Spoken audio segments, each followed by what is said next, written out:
ઉનાળાની ગરમી શરૂ થાય એટલે આપણને રાયતું યાદ આવે છે. રાયતું આપણા પાચન તંત્રને મજબૂત કરે છે, ફટાફટ બની જાય છે, વિધાઉટ ઓઇલ રેસીપી છે. આ રાયતું શાકની ઉણપ સારે છે. તમે પૂરી સાથે, રોટલી સાથે, ભાખરી સાથે આરામથી રાયતું ખાઈ શકો છો. થેપલા સાથે તો બહુ સરસ લાગે છે.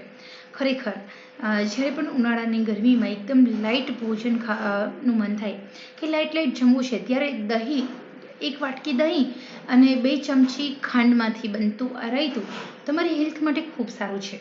ઉનાળામાં પાચન તંત્ર આપણું નબળું પડતું હોય છે, ત્યારે આપણે બનાવીશું રાયતું. તો રાયતું બનાવવા માટે મેં અહીંયા લીધું છે અડધી વાટકી એકદમ ઘરનું તાજું ફ્રેશ મોડું દહીં. સાથે એમાં એડ કરી છે 2 ચમચી ખાંડ અને માઇનોર એટલું મીઠું. તો હવે આપણે હલાવી લઈશું. દહીં છે એ આપણા પાચન તંત્રને મજબૂત કરે છે. આ રાયતું તમે બુંદીનું રાયતું બનાવી શકો છો, પાઇનેપલ રાયતું બનાવી શકો છો, તમે મેંગો રાયતું બનાવી શકો છો. અહીંયા આપણે બનાવીશું કોકુંબર રાયતું, એટલે કે કાકડીનું રાયતું. હવે અહીંયા એક નાનો કટકો કાકડી લઈએ.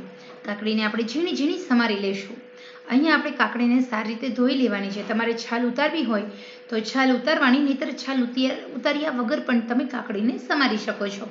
તો હવે અહીંયા આપણે સ્ટેપ બાય સ્ટેપ કઈ વસ્તુ એડ કરવાની છે એવું તમને જણાવું છું. ફટાફટ બનતી આ રેસીપી આપણી હેલ્થ માટે ખૂબ ઉપયોગી છે.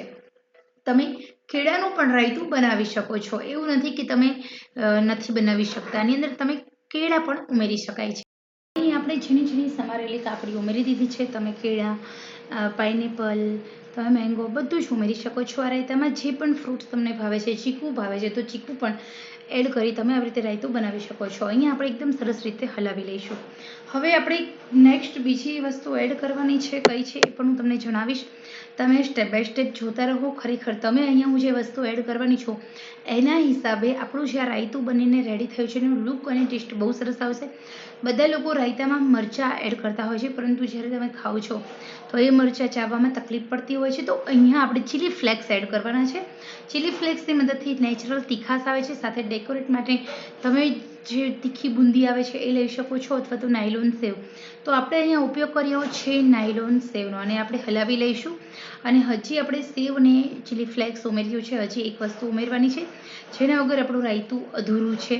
તો ખાસ કરીને તમને આ રેસીપી એટલા માટે આવી રીતે બતાવી છે કે તમે જુઓ, મારો વોચ ટાઈમ બહુ સરસ થાય એટલા માટે આપણે બધી જ વસ્તુ ડિસ્પ્લે નથી કરી, સ્ટેપ બાય સ્ટેપ ફોલો કરી છે. જે લોકો આખી રેસીપી જોશે એ લોકોને ખ્યાલ આવશે કે કઈ વસ્તુ આપણે આમાં એડ કરી છે. અને હવે આપણે થોડા ચીલી ફ્લેક્સ, આપણે વધારે તીખું જોઈએ છે એટલે, અને લાસ્ટમાં એડ કરીશું રાઈના પૂરિયા. રાઈના પૂરિયાથી લુક સારો આવે છે. ખાસ કરીને ગરમીમાં જ્યારે પણ તમે રાઈ હોય ને એની અંદર કેલ્શિયમ પુષ્કળ પ્રમાણમાં હોય છે.